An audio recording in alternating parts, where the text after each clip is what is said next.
अस्सलाम वालेकुम स्टूडेंट्स। आज की इस वीडियो के अंदर हम 10th क्लास के 2021 के स्मार्ट सिलेबस के मुताबिक गेस्ट पेपर देखेंगे।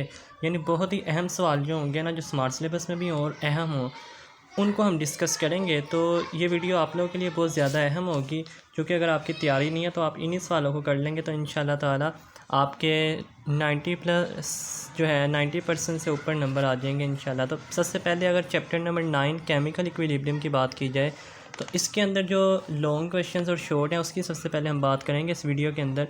तो आपका पहला टॉपिक है reversible reaction and dynamic equilibrium.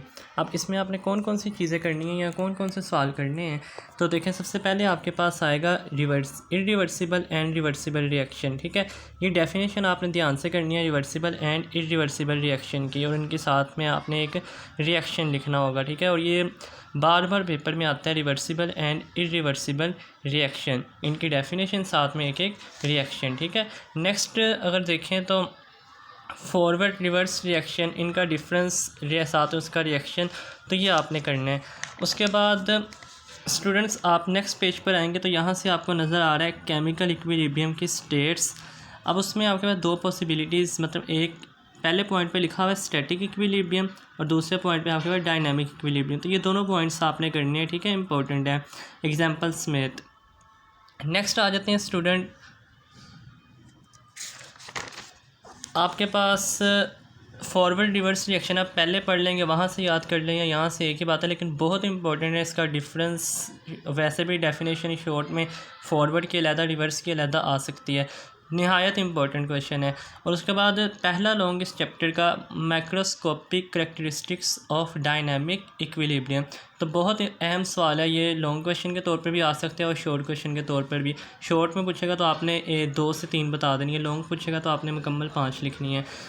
उसके बाद आपके पास आता है लॉ ऑफ मास एक्शन, ये इसी के साथ इसका सब टॉपिक है derivation of the expression for equilibrium constant for general reaction.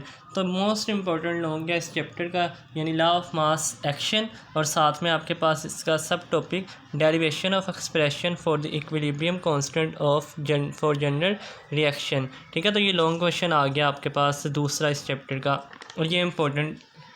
उसके बाद ये मुकम्मल, नेक्स्ट आपके पास शॉर्ट क्वेश्चन आता है equilibrium constant and its unit. ठीक है, तो ये भी आपके पास इंपॉर्टेंट शॉर्ट क्वेश्चन है।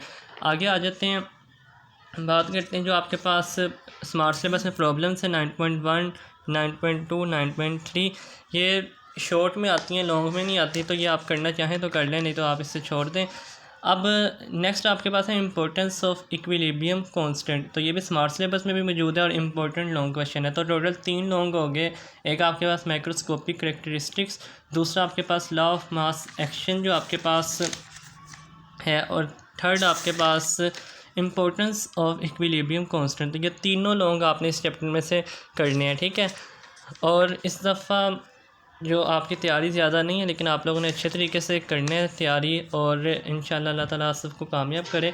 पेपर पूरा अटैम्प्ट करना है स्टूडेंट्स आप लोगों ने। ठीक है, पेपर को अच्छे तरीके से मुकम्मल अटैम्प्ट करना है।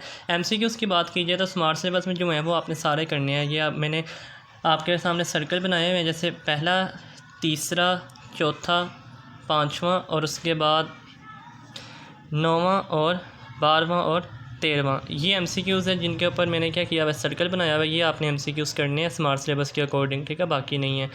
उसके बाद आ जाते हैं शॉर्ट क्वेश्चंस जो एक्सरसाइज में हैं, और ये भी आपने सारे करने हैं।